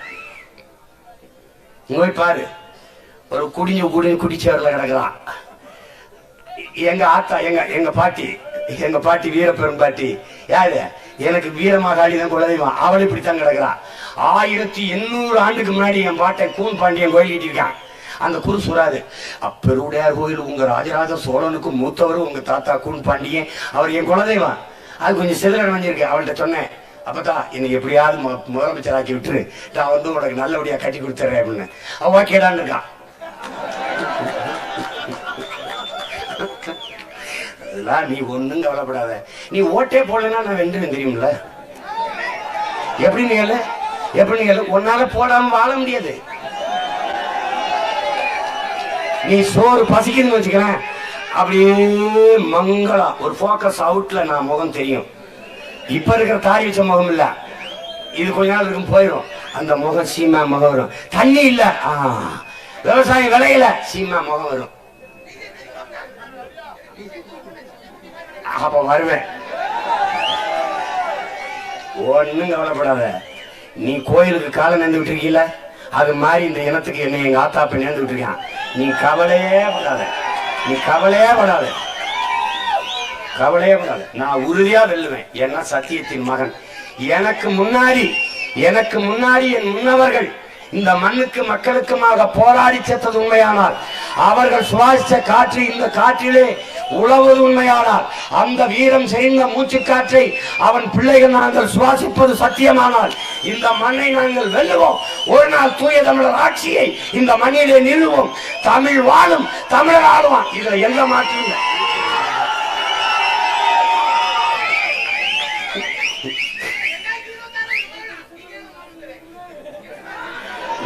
நாம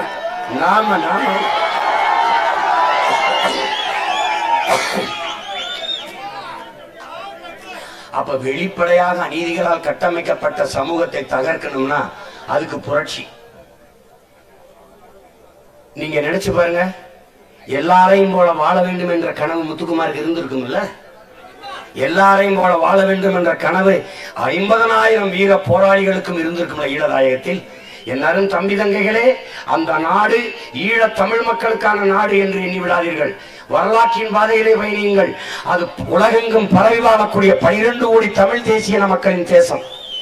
நீ நினைக்காயடா என் உடன் பிறந்தவனே, என் தம்பி தங்கைகளே, உன்னுடைய தேசிய கீதம் இன்னைக்கு வங்க மொழியில் இருக்கிறது. உன்னுடைய தேசிய மொழி இந்தியாக மாறிக்கொண்டிருக்கிறது. நன்றாக கவனித்துக்கொள். எதுவும் உன்னிடத்தில் இல்லை. உன்னுடைய பாட்டு தெலுங்கா இருக்குது, உன்னுடைய இசை கர்நாடகமா இருக்குது, உன்னுடைய கீர்த்தனை தெலுங்கா இருக்குது, உன்னுடைய வழிபாடு சமஸ்கிருதமா இருக்குது. எங்கும் உன் தாய் இல்லை, உன் தமிழ் இல்லை. இதை நன்கு மறந்து விடாதே. ஆள் மனதுக்குள் எழுதி வைத்துக்கொள். இந்த சூழலில் ஈழ தாயகம் பிறந்தால் என்ன நடந்திருக்கும்? உன் தாய்மொழியிலே உன் தேசிய கீதம் பாடப்பட்டிருக்கும். உன் தாய்மொழியிலே உன் பணம் அச்சிடப்பட்டிருக்கும். உன் தாய்மொழியிலே நீ மருத்துவம், பொறியியல் எல்லாம் படிச்சிருப்ப, சட்டம் எல்லாம் படிச்சிருப்ப. நாட்டை அடையாத போதே தலைவர் மருத்துவத்தை, சட்டத்தை, பொறியியலை தமிழிலே படிக்க வைத்தவர். அதனால கவனிச்சுக்கணும். நீ என் தலைவன் கோடிகளை கொட்டி கொடுத்தாங்க இல்ல, உயர்ந்த கொள்கையை கொடுத்தான். எனக்கு காசை அள்ளித்தரல, அவன் சுமந்து வந்த கனவைத்தான் எனக்கு கையளித்தான். நான் உனக்கு கடத்துறேன். அண்ணன் வென்றுட்டா கூடவா? இல்ல, நான் நின்றுட்டா நீ எடுத்துக்கிட்டு போ, இன்னொரு தலைமுறைக்கு கடத்து. சுதந்திராக பல ஆயிரம் ஆண்டுகளாக நமது முன்னவர்கள் தூக்கி சுமந்த கதவு 800 ஆண்டுகளுக்கு பிறகு நாம் ஆளவே இல்லை. சேர சோழ பாண்டியரோடு நமது பேரரசு முடிஞ்சிருச்சு. வந்த காமராஜ் தமிழர் இல்லை, இந்தியர். அவர் இந்தியராகவே ஆண்டதால் தான் நமக்கு எண்ணற்ற சிக்கல்கள். நல்லா கவனிச்சுக்க. 10 லட்சம் இந்தியர். அதுக்கு அண்ணாதுரை திராவிடர், கருணாநிதி திராவிடர். திராவிட முன்னேற்றம் என்பது என் உடன் பிறந்தவனே திருடர்கள் முன்னேற்றம். அவர்களுக்கு கொள்கை என்பது கொள்கை, கை கொள்ளளவு கொள்கை. அடித்த கொள்ளையடித்த பணத்தை பதுக்கு, ஒதுக்கு, பாதுகாக்க பதவியிலே இரு. இதுதான் கதை. வேற என்ன கொள்கை இருக்கு? ஏன்னா கொள்கை வைக்கிற கூட்டத்தை நான் குத்துப்பாட்டு போட்டாடா அவ்வளவு வேற கூட்டியிருக்கேன். நீ மாநாட்டுல காவாலியா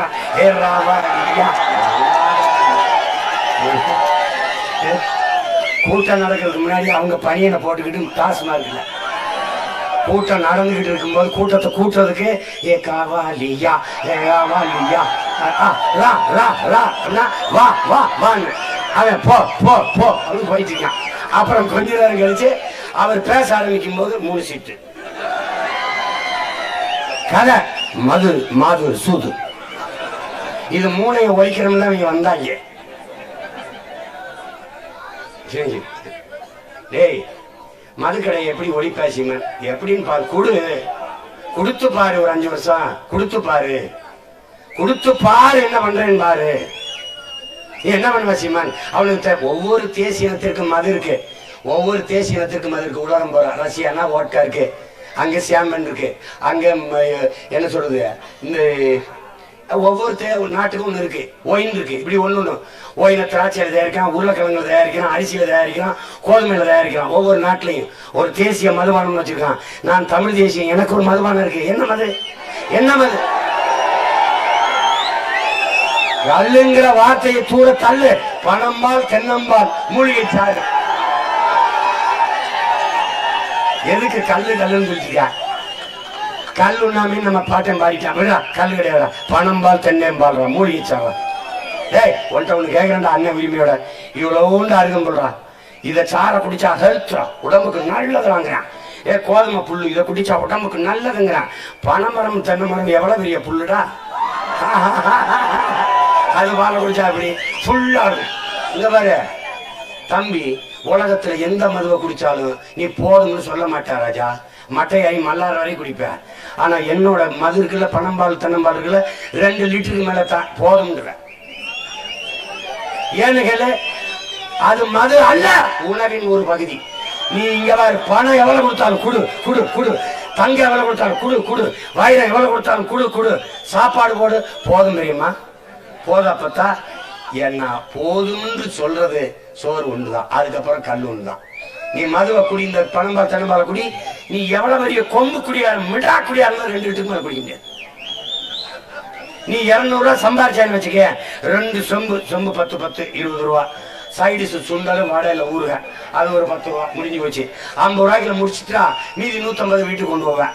ஆனா இப்ப பத்தலை, இன்னொரு கட்டிங் கொடுங்க, இன்னொரு கட்டிங் கொடுங்க, இன்னொரு கட்டிங் கொடுங்க, கட்டிங் கொடுத்து அங்கேயே படுங்க. அப்புறம் வீட்டுக்கு போங்க, காசு இல்ல, பொண்டாட்டி தாலி எத்துறது, குடிக்க காசு இல்ல, குத்திடுறது.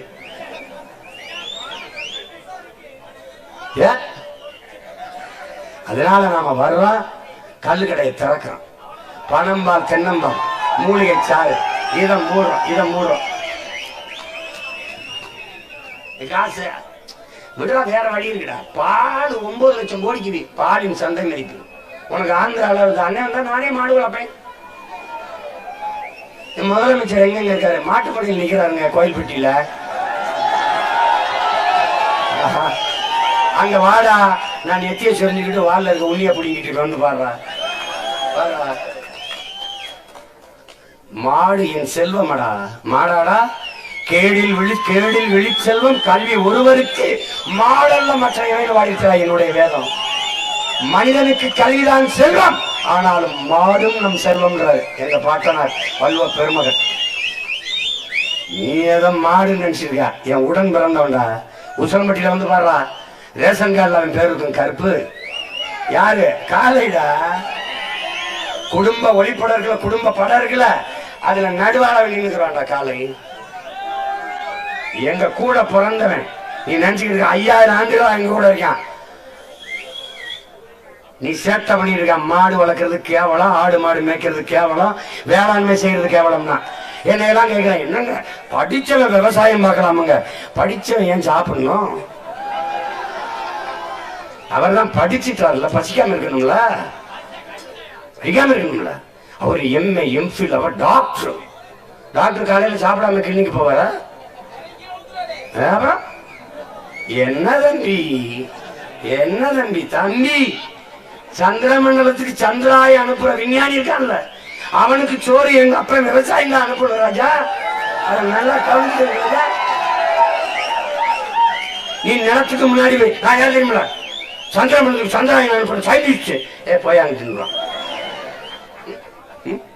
தம்பி அண்ணனை தவிர யாரும் உனக்கு அக்கறையா சொல்லிக் கொடுக்க மாட்டான் தம்பி.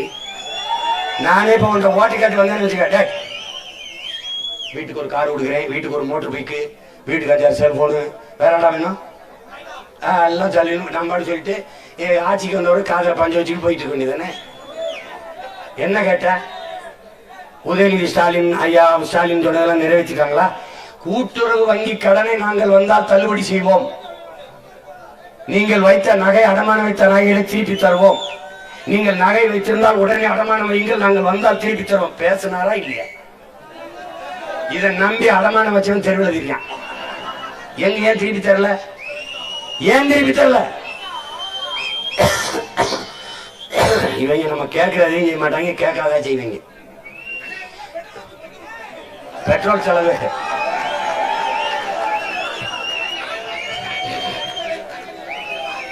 அதெல்லாம் விட அதெல்லாம் நமக்கு தேவையில்லை, அதெல்லாம் தேவையில்லை. நமக்கு நிறைய வேலை இருக்கு, கொல்ல வேலை இருக்கு. இங்க பாரு, உலகத்தில் எல்லா மொழிவழி தேசிய இனங்களையும் போல பெருமையோடு உயர்ந்து சிறந்து நம்ம வாழணும்னா நம்ம இந்த நிலத்தை ஆளணும். நாம் ஆளும் போது ஏழைக்கு ஒரு கல்வி, பணக்காரனுக்கு ஒரு கல்வி இல்ல பாகுபாடு இல்லாது தனியார் பள்ளிக்கூடங்களில் கல்லூரிகளில் நம் தம்பி தங்கைகளை படிக்க வைத்தால் தான் என்ற நிலை மாறி அரசு பள்ளி கல்லூரிகளில் ஆக சிறந்த கல்வியை கொடுத்து, இலவசமா கொடுத்து, ₹1 கட்டணம் இல்லாம கொடுத்து, 1ஆம் வகுப்பு முதல் உயர்கல்வி ஆராய்ச்சி கல்வி வரை என் பிள்ளைகளுக்கு கொடுப்பேன். நல்லா கவனிச்சுக்க. நீயே சொல்ற அண்ணன் ஜிஎஸ்கேன்னு ஒரு கிரிக்கெட் அணி இருக்குன்னு ஐபிஎல்ல ஒருத்தம் கூட தமிழ இல்லைன்னு 11 பேரும் தமிழ. உங்க அண்ணன் வந்து ஆடுவான்.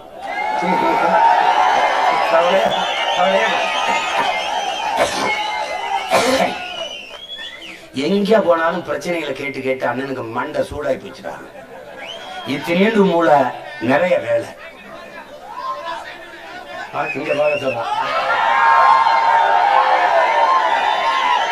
அண்ணன் இப்ப பாக்குறேன், தேர்தலில் நீ ஒரு தடவை விவசாயம் பாரு. ஆமா, நீ இங்க பாரு. புரட்சினா இது பெரியதுன்னு நினைக்காத. நீ புரட்சி அல்லண்டா, நீ பகத்சிங், நீ ராஜகுரு, நீ சுகதேவ், நீ சுபாஷ் சந்திர போஸ், ஒவ்வொருத்தரும் வீரன்.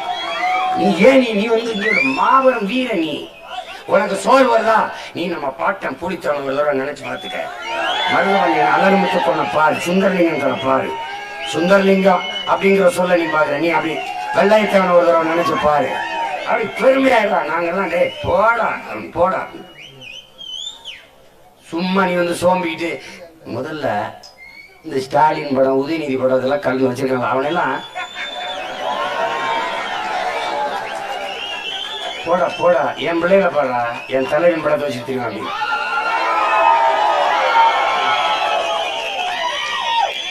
நெஞ்சில வீரனை சுமக்கணும்டா, வீரனை சுமக்கணும்.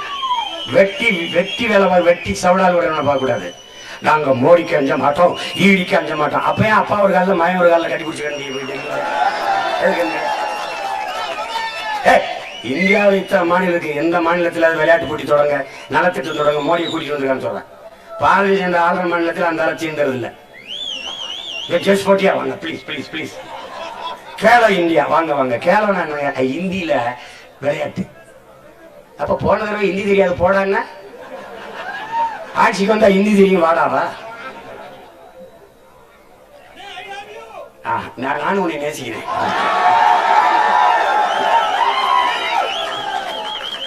நான் ரொம்ப நாளா உன்னை நேசிக்கிட்டு தான் இருக்கேன். நீதான் என்னை ஒரு தடவை காதலாக்கி விட்டுட்ட. ஒன் சைடு லவ்வாவே ரொம்ப நாளா நான் லவ்யூன்னு சொல்லும் போதுதான் நீ ஹைட்டியூங்கிற. நானும் உன்னை விட்ட பாடு இல்லை. நானும் நல்லா தாடி எடுத்து பார்த்தேன், தாடியை வச்சு பார்த்தேன், டைட்டா சட்டை போட்டு பார்த்தேன், ஜீன்ஸ் போட்டு பார்த்தேன். இன்னும் லவ் பண்ற மாதிரி தெரியல. நான் உருகி உன்னை காதலி சுத்துறேன். நீ கஞ்சா குடிக்கிறவன், பான்பராக போறவன், தண்ணி அடிக்கிறவன், அதுக்கு தாலி இருக்கிறவன், முள்ள மாதிரித்தனம் பண்றவன், கொலை பண்ணிட்டு ஜெயிலுக்கு போறவன், இவனை கல்யாணம் பண்ணிட்டு வந்துடுறேன்.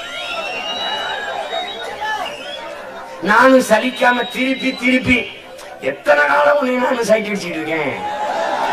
சும்மாவாது சில பெண்கள் அப்படி போயிட்டு அந்த மாதிரி சும்மா ஒரு கடற்கண்ணை காட்டி விடுப்பா. 13 வருஷமா உன்னை காதலிச்சு சுத்துறானப்பா. ஒரே ஒரு சைட் அப்படி கண்ணடிச்சு விட்டு போப்பா. அந்த தெம்பலே இன்னும் 10 வருஷத்தை ஓட்டிடுப்பா. விடுப்பா. நான் என்னப்பா கேட்டேன்? சொத்தெழுதி வையப்பா, ஆடு மாட்டை எங்களுக்கு மாத்தப்பா, நகரட்ட ஒரு ஓட்டுப்பா, ஒரு ஓட்டு. அத விவசாயிக்கு காட்டுப்பா, விவசாயி காட்டுப்பா. எப்பா ஓட்டாய்ப்பா, உதயசூரியன்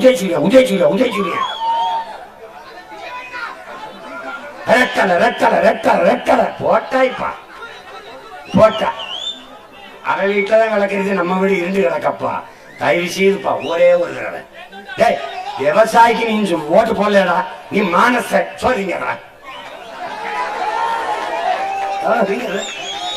நன்றி உணர்ச்சி உனக்கு இருந்தா 3 வேளை நீ உப்பு போட்டு சோதிங்கிறது உண்மையா இருந்தா நன்றியோட ஒரு தடவை விவசாயிக்கு நன்றி. ரொம்ப நாளா வெம்புழுதியில, வெங்காட்டுல, வேர்க்க, பனியில, மலையில, வெயில்ல காஞ்சு உப்பு உடம்பெல்லாம் வேர்வையா உப்பு பூக்க, காலில் வெடிப்பு வெடிக்க, கண்ணு மொழி பிதுங்க, கண்ணச்சத தொங்க, வெம்பாடு விட்டு விளைச்சு எனக்கு உணவளித்து உயிர் காத்த சாமி உனக்கு ஒரு ஓட்டு நன்றி போடா. ஒரே ஒரு ஓட்டு போடா. நாட்டை எங்கிட்ட கொடுத்துட்டு நிம்மதியா படு. உன் நாட்டை உலகத்தின் தலை சிறந்த நாடாக மாத்தி காட்டுவேன். இந்த கருணாநிதி, ஜெயலலிதா, இந்த எம்ஜிஆரை பார்த்து அரசியல் செய்ய வந்த மகன் இல்ல. நான் வீழ்ந்தாலும் என் இனம் எழுந்தால் போதும், நான் செத்தாலும் என் இனம் வாழ்ந்தால் போதும் என்று நின்ற வீர மறவன் பிரபாகரன் வழித்தளத்தில் வந்த பிள்ளைகள். அதை கவனிச்சு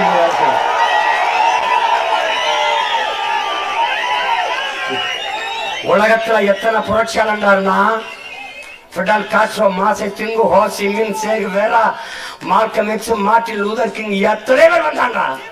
எல்லாரும் வரலாற்றையும் வாசித்து நேசித்து சுவாசித்து நின்ற நம் தலைவன் பிரபாகரன், இந்திய பெருநிலத்தின் மாபெரும் வீரன் சுபாஷ் சந்திர போஸைத்தான் தன்னுடைய குருவாக, ஆசானாக, முன்னத்தி ஏறாக ஏற்றுக்கொண்டு சுபாஷ் இஸ் மை லீடர், சுபாஷ் இஸ் மை ஆசான், மை டீச்சர் அப்படி ஏத்துக்கு நின்னவன் தலைவன்.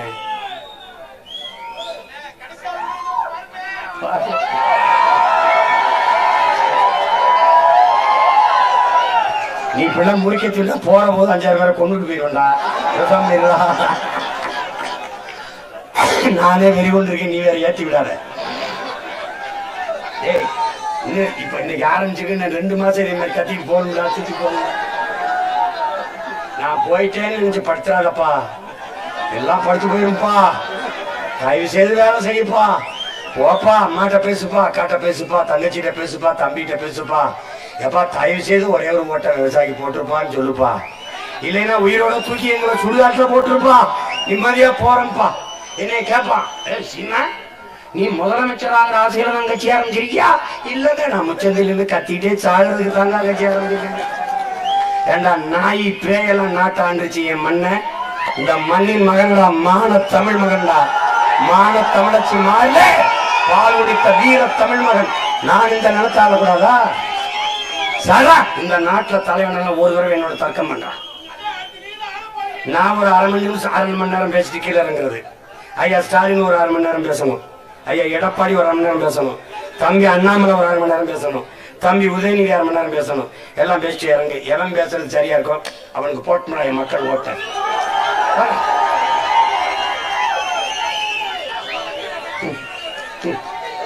எங்களுக்கு ஒரு கோட்பாடு இருக்கு. நல்லாண்மை என்பது ஒருவனுக்கு தான் பிறந்த இல்லாண்மையாக்கி கொள்ளல். எப்படி எங்க மூதாதை வள்ளுவ பெருமகனார் தந்தர்லிய மறைமொழியிலே நல்லாண்மை என்பது ஒருவனுக்கு தான் பிறந்த இல்லாண்மையாக்கி கொள்ளல். இந்த வாரா நாட்டையும் வீட்டையும் நீ ஆகிற மாதிரி பார்த்துக்கிறதால ஆண்மை உள்ள ஆண்மகனுக்கு அழகுன்ற. நாங்க ஆண் மக்களா இல்ல என்பாரு. எங்கள் திருநாட்டில் எங்கள் நல்லாட்சியை ஆட்சின்னு சொல்லடா. என் தாத்தன் பாவேந்தன் பாரதிதாசன் நல்லாட்சிங்க. பொங்கிடுக வாய்மை பொழிந்திருக என்றே நீ செங்கதிர் பூசியால் பொன்னள்ளி பூசிய கங்குல் நிகழ்த்த கருங்குயிலே கூவாயோ என்கிறான். செந்தமிழை செந்தமிழ் நாட்டை சிறமிக்க நந்தமிழ் உள்ளத்தில் வையம் நடுங்கும் வந்தடல் ஒன்று விரைந்து வளர்ந்தது என்று குந்தி குரலெடுத்து கூவாயோ கருங்குயிலே. அப்படி போலாம் பாரா.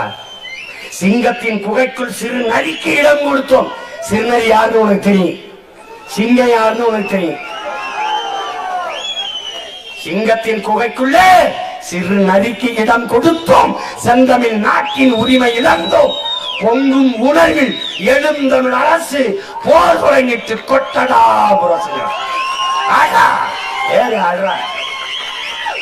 அலை மாகடல் நிலம் வானில் உன் அணி மாளிகை ரதமே அவை ஏறிடும் விதமே உனது அதிகாரம் நிறுவாய். கொலை வாழினை எடா மிக கொடியோர் செயலாளவே குகைவால் ஒரு புலியே உயர் குணமேவே தமிழன்ட்டான். எந்திரா நீ ஏந்திரா. சும்மா வந்துட்டு இன்னைக்கு வாழ்க ஒளிக கோசம் 1500க்கு ஓட்ட விற்கிற வேச தூக்கி போடுறா. பிச்சைக்கார காசு போடா அப்படின்ற.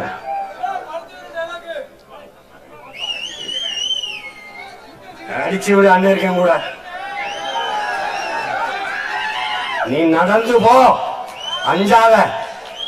வெயில்ல வெளிச்சத்தில் நடக்கும், திரும்பி பாரு. நிழல் நான் தான், உன் நிழல் இல்ல, நீ ஏன் நிழல் தான்.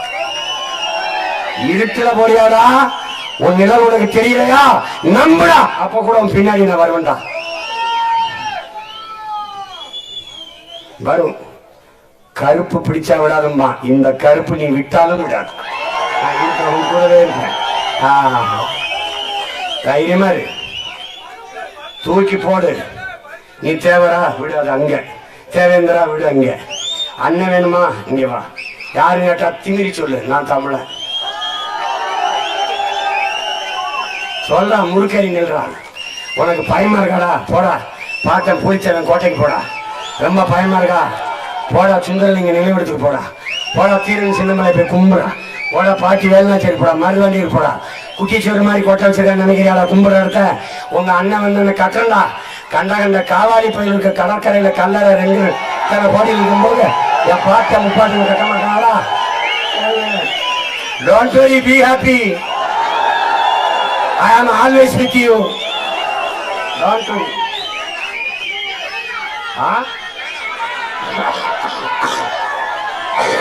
அத வைக்கிறே விடு.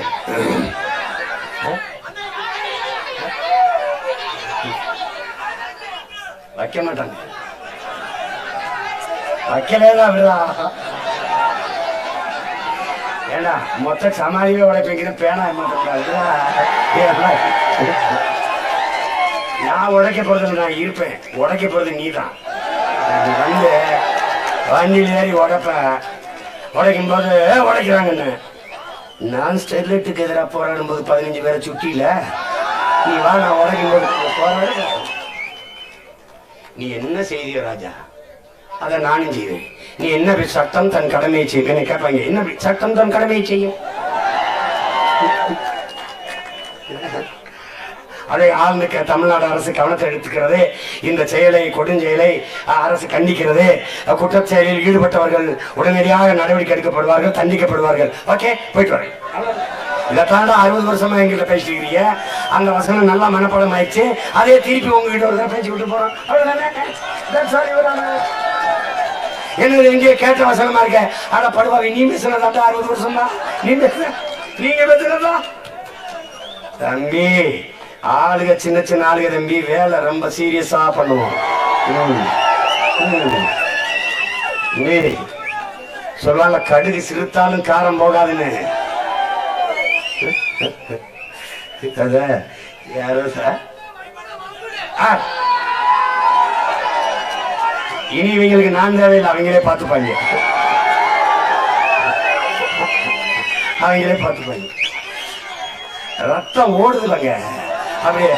அவனுக்கு ஒண்ணு இல்லைங்க, அவன் மேல அப்படி கண்ணந்துக்கிட்டு இருக்கான். மேல கொஞ்சம் சாம்பல் பூத்து போச்சு, அதை பூனு ஊதி விட்டு களைச்சி விட்டு எரிஞ்சிருவான். அந்த வேலை தான் பார்த்துக்கிட்டு இருக்கேன். அந்த வேலை பார்த்து அந்த தீர்கள் அதான் புரட்சி தீ. என் உடன் பிறந்தவனே, என் பாசத்திற்குரிய தங்கைகளே, தம்பிகளே, உங்களுக்கு அண்ணன் சொல்றேன் பாரு, ஒண்ணு இல்லடா புரட்சினா ஒண்ணு இல்லடா. டேய், உங்க அண்ணன் தனி மனிதன் அப்படி போனோம்னாடா விபத்துடா. நம்ம எல்லாரும் சேர்ந்து போனோம்னாடா போக்குவரத்து நிறுத்தம்டா. தனியாளாக உங்க அண்ணன் சாலையில் போனால் ஆக்சிடென்ட், எல்லோரும் சேர்ந்து போனால் டிராபிக் ஜாம். இதாண்டா புரட்சி. ஒற்றுமையின் வலிமை இவ்வளவுதான்டா.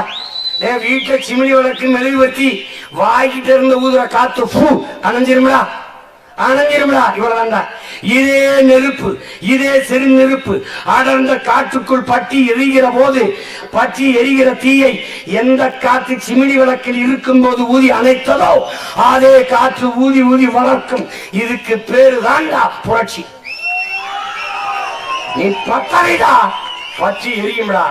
பத்த வைத்த சிறு நெருப்பு தாண்டா பழனி பாபாவும் முத்துக்குமாரும் பற்றி எரியுதா. இந்த தீ அணையாது, காலமும் காற்றும் ஊதி ஊதி ஊதி வளர்க்கும். சினிமா எடுத்து பஞ்சம் பழைக்க வந்தவன் சீமா, வந்த வேலையை விட்டு இந்த வேலையை செய்யறான். இப்ப ரொம்ப நாள் கழிச்சு அண்ணன் நீ நடிச்சாதான் நல்லா இருக்கும்னே, அப்படியாடா தம்பி தேர்தெல்லாம் வருதுன்னு அதுக்குள்ள முடிச்சிடறோம்னே, அப்படியாடா அண்ணன் ஒரே மாதிரி உங்களை பார்த்துட்டாங்க, கொஞ்சம் தாடி வைனா அரிக்குமடா, எனக்கு அது தாங்க முடியாதடா. சரி வாங்க. இப்போ என்னமோ அண்ணனுக்கு என்ன பிரச்சனை, மலைக்கு மாலை போட்டிருக்காரா? ஏன்டா அந்த மாதிரி இல்ல சீசன் அப்படி இருக்க, மார்கழி மாசமா இருக்காங்க. இல்லடா நடிக்கிறேன், எந்த பிரச்சனை, யார் ஜோடி, யார் டேரக்டர், இவ்வளவு கேள்வி கேட்பான். அது சும்மாப்பா, சும்மா தேர்தலில் ஜெயிக்கிறதுக்கு நேர்த்திக்கிறேன். அதுல சில பேர் தாடி உங்களுக்கு, சில பேர் டேய் வைக்கவா எடுக்க வாடா, வழக்கவா சிலைக்க வாடா, ஏதாவது ஒண்ணு சொல்லுறா. பெரிய பெரிய குடும்பம். அதுல ஒரு அண்ணே தாடியோட உங்களை பார்க்கும்போது போராடி மாதிரி இருக்கு. அப்ப இவ்வளவு நாள் கோமாடி மாதிரி இருந்தாடா, என்னடா உன் பிரச்சனை, என்ன மாதிரி அவனுக்கு இந்த தாடி வச்சிருக்கான் பாரு. அவன் போறான், அண்ணனை எப்படியும் தாடி எடுக்க விட்டாரு, நல்லா இருக்கு. அவனுக்கு கம்பெனி சேர்க்கிறான். தாடி இல்லாத பாரு, சீச்சி அண்ணனுக்கு செட்டாகல, சோகமா இருக்கு, ஏற்று விட சொல்லு. ஆனா மீசவி உனக்காக தாடி எடுக்கிறேன், அவனுக்காக ஒரு மாதிரி மீச வளர்க்கிறேன். ஆனா நீ எனக்காக ஒரே ஒரு ஓட்ட போட்ட முடிஞ்சிடா. என் தம்பி அண்ணன் சிற்றூர்னே கோயில் போட்டு 8:30 மணிக்கு கலைஞ்சு போயிடுவாங்கன்னு, நம்ம 7:30 ஆரம்பிச்சு 8:30 மணிக்கு முடியல. நீங்க கலையிற மாதிரி தெரியல. இதே திமுக அதிமுக கூட்டம்னு வச்சுக்கிறீங்களா, தலைவர் வந்து பேசிட்டு இருக்கும்போது போயிடுவாங்க, கடை சாத்திடுவாங்க. கடை சாத்திடுவாங்க. நீங்க போகாதீங்க, நாங்களே கொடுத்துறோம்னு கையில் ஒன்று வந்து கோட்டு பிரியாணி குடிச்சிட்டு போகும்போது சாப்பிட்டு போவோம்.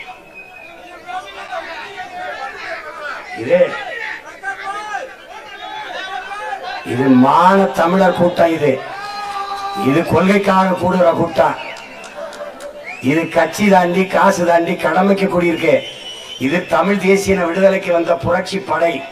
என்னிலும் இளைய என் தம்பி தங்கைகளே, வரலாறு நமக்கு வாய்ப்பை தந்திருக்கிறது. அதுதான் 24 பாராளுமன்ற தேர்தலும் 26 சட்டமன்ற தேர்தலும். இதில் விழித்துக் கொண்டு நமக்கான அரசியலை கட்டி எழுப்பி அதிகாரத்தை கைப்பற்றவில்லை என்றால் அடியோடு நம் இனத்தை மறந்துட வேண்டியதான். நீ நல்லா கவனிச்சுக்க. உனக்காக உங்க அண்ணன் உறுதியா நிற்பேன், சமரசம் செய்ய மாட்டேன். உன்னை கூட்டிட்டு போய் அடமான வச்சு 5-10 சீட்டுக்கு வியாபாரம் பேச மாட்டேன். நீ நம்பி வா, நான் வெல்லுவேன். இந்த நாட்டை தலை சிறந்த நாடாக மாற்றி காட்டுவேன். புரட்சி எப்போதும் வெல்லும்.